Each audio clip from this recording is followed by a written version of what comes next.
ये जो हम कार्टून्स देखते हैं ये इंडिया को छोड़ के बाहर के देशों में दिखते कैसे हैं? और क्या होगा अगर हम जिंदगी भर के लिए पूप करना ही बंद कर दें? कैसे एक बिल्ली की वजह से इंसान चांद पर पहली बार पहुंचा था? और ये कौन सी गाली है जिसे राजा महाराजा भी देते थे और ये आज आप भी देते हो? भाई वीडियो को एंड तक देखना क्योंकि बहुत मजेदार वीडियो है। और अभी तक चैनल को सब्सक्राइब नहीं किया तो चैनल को सब्सक्राइब करके उस बगल वाले बेल आइकन को दबा देना। Number 16 Thomas and friends. आपको ये सीरीज तो याद ही होगी। ये तो जमाने की सीरीज है जब मूवीज में CGI और VFX भी नहीं हुआ करते थे। जैसे कि आप इस बिहाइंड द सीन वीडियो में देख सकते हो कि कैसे इस आइकॉनिक सीरीज को शूट किया जाता था। इसमें रियल मिनिएचर ट्रेन्स यूज किए गए थे जिसमें मोटर्स और स्मोक इफेक्ट्स भी डाले गए थे। सीन शूट करने के लिए स्लो स्पीड कैमरास यूज होते थे ताकि स्मूथ मोशन दिखे। नंबर 15 2019 में स्विट्जरलैंड के हेस्लांडन क्लिनिक में एक स्टडी की गई थी जिसमें रिसर्चर्स ने 18 आदमियों की बियर्ड और 30 कुत्तों के फर सैंपल्स को कंपेयर किया। इस स्टडी का शॉकिंग रिजल्ट ये था कि हर एक आदमी के बियर्ड में कुत्तों के फर से ज्यादा बैक्टीरिया पाए गए थे। कुछ आदमियों के बियर्ड में ऐसे जर्म्स मिले जो हेल्थ के लिए काफी हार्मफुल होते हैं। इसका मतलब ये नहीं कि बियर्ड रखना गंदा है, पर बियर्ड के साथ साथ हाइजीन मेंटेन करना उतना ही जरूरी है। बियर्ड्स में अक्सर मॉइस्चर और फूड पार्टिकल्स फंस जाते हैं जो बैक्टीरिया के ग्रोथ के लिए परफेक्ट एनवायरनमेंट बनाता है। नंबर 14 हॉलीवुड की सारी फिल्म्स के स्टार्टिंग में आपने ये आइकॉनिक पिक्चर तो देखा ही होगा, लेकिन क्या आपको इस पिक्चर में दिख रही इस लेडी के बारे में पता है? ये है जेनी जोसेफ, एक ग्राफिक डिजाइनर जिन्होंने अपने जिंदगी में पहली बार एक फोटो शूट कराया और उनके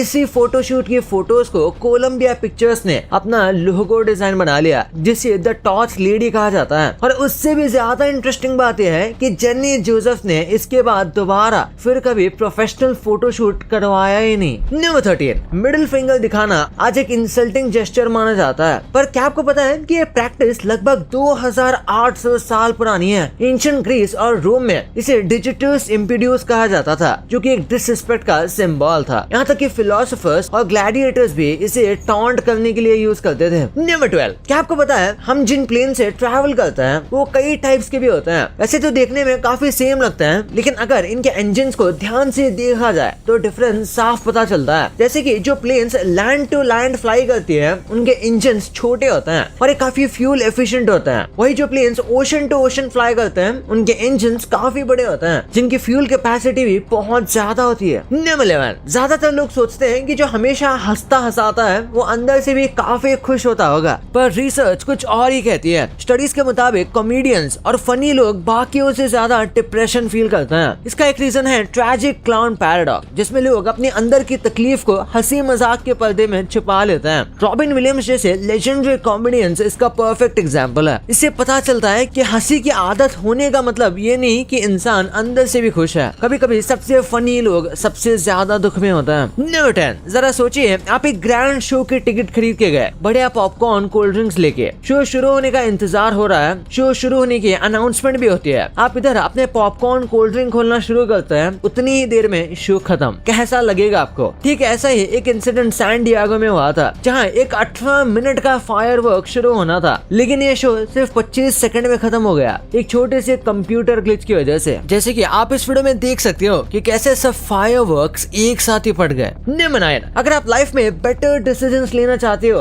तो एक सिंपल ट्रिक है, औरत की बातें सुनो। और ये बात मैं नहीं कर रहा, ये बात साइंटिफिकली प्रूवन है। चाहे बिजनेस हो, रिलेशनशिप्स हो या डेली लाइफ, स्टडीज प्रूव करती है कि वुमन का पर्सपेक्टिव ज्यादा इंसाइटफुल होता है। यहाँ तक कि जहाँ हमें डिसीजन लेने में दिक्कत आती है वहाँ एक औरत को खड़ा कर दो तो वो काफी आसानी से किसी भी प्रॉब्लम का सोल्यूशन निकाल देंगी। तो साइंस की मानो और अगला कोई भी डिसीजन लेने से पहले अपनी माँ, बहन या दोस्त की बात जरूर सुन लेना। नंबर 8 आपको लगता है कि आप इंग्लिश में एक्सपर्ट हो? सोच लो फिर से, क्योंकि हर 2 घंटे में एक नया इंग्लिश वर्ड डिक्शनरी में ऐड होता है। मतलब जब तक आप ये वीडियो देख रहे हो शायद एक और नया वर्ड आ चुका होगा। सोशल मीडिया, स्लैंग और नए ट्रेंड्स की वजह से नए शब्द फास्ट पेस में बनते हैं। सेल्फी, बिंज वॉच, हंग्री, ये सब नए वर्ड्स ही तो हैं। तो अगली बार जब किसी का इंग्लिश वर्ड आपको ज्यादा स्ट्रॉन्ग लगे तो उन्हें इस फैक्ट के बारे में जरूर बताना। नंबर 7 जब हम हाथ में नोट लेके पे करते हैं हमें पैसों की रियल वैल्यू का एहसास होता है और इससे हमें सेटिस्फैक्शन भी ज्यादा मिलती है। ये बात हम ऐसे ही नहीं बोल रहे, कई सारे साइंटिफिक स्टडीज ने इस बात को प्रूव किया है। डिजिटल पेमेंट चाहे कितना भी ईजी हो,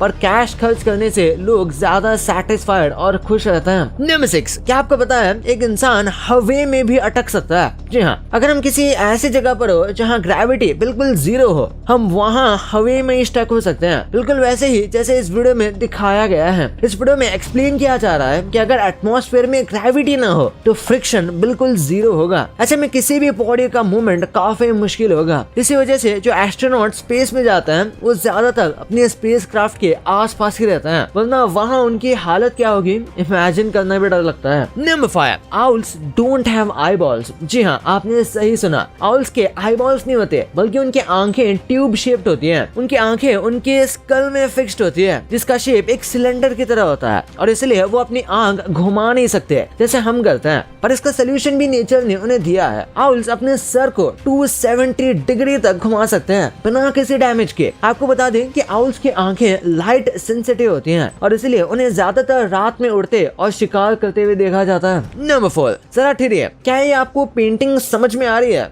नहीं शायद, लेकिन ये पेंटिंग ही नहीं है, बल्कि ये एक इंसान का पूरा नर्वस सिस्टम है, जिसे एक पोर्ट्रेट की तरह सजाया गया है। ये कारनामा 1925 में किया गया था मिसूरी के एक कॉलेज में। इसे 2 मेडिकल स्टूडेंट ने बिना किसी कनेक्शन के जोड़ा था और ये एक पूरे ह्यूमन नर्वस सिस्टम को डिसेक्ट कर दिया। जरा सोचिए, ब्रेन, स्पाइनल कॉर्ड और बाकी सारे नर्व्स को एक साथ केयरफुली रिमूव करना, वो भी बिना किसी डैमेज के। मेडिकल साइंस के लिए ये एक हिस्टोरिक अचीवमेंट थी, क्योंकि हमारा नर्वस सिस्टम इतना डेलिकेट होता है कि इसे निकालने का सोचना भी इम्पॉसिबल लगता है। नहीं बताइए, ये तो आपको सबको पता है कि एस्ट्रोनॉट्स की ट्रेनिंग काफी एडवांस्ड होती है, लेकिन क्या आपको पता है कि उनके मूवमेंट कंट्रोल का एक सीक्रेट लेसन बिल्लियों से लिया जाता है? अगर आपके पास बिल्ली है तो आपने नोटिस किया होगा कि जब एक बिल्ली गिरती है तो बिना किसी एक्सटर्नल फोर्स के अपने आप को वो बैलेंस कर लेती है और हर बार जमीन पर परफेक्टली लैंड करती है। इसे कैट राइटिंग रिफ्लेक्स कहते हैं। नासा और साइंटिस्ट ने इस रिफ्लेक्स को स्टडी करके अपने एस्ट्रोनॉट्स को ट्रेनिंग में इंक्लूड किया हुआ है, क्योंकि कई बार एस्ट्रोनॉट्स को भी जीरो ग्रेविटी में अपनी बॉडी को कंट्रोल करना होता है। क्या कभी आपने ये सोचा था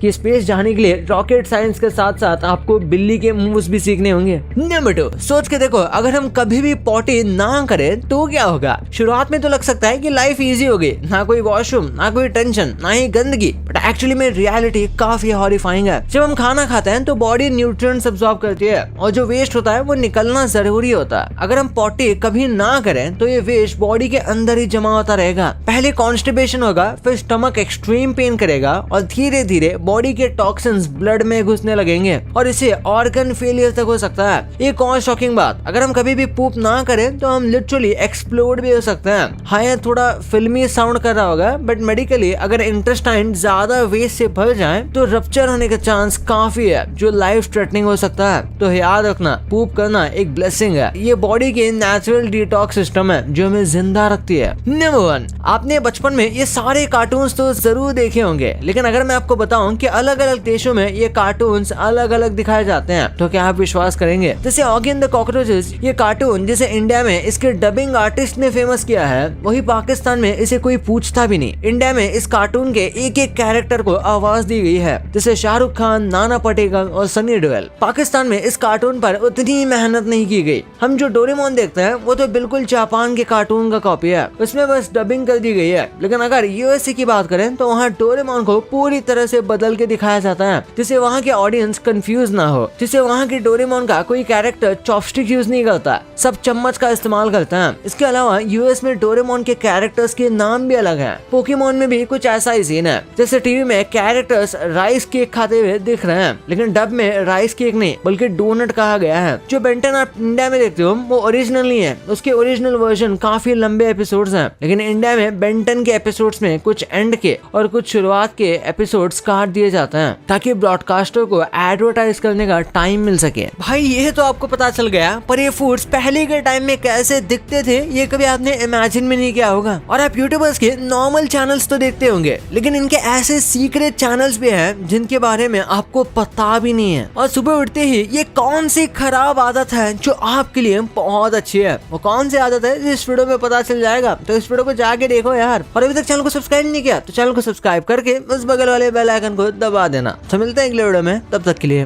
बाय।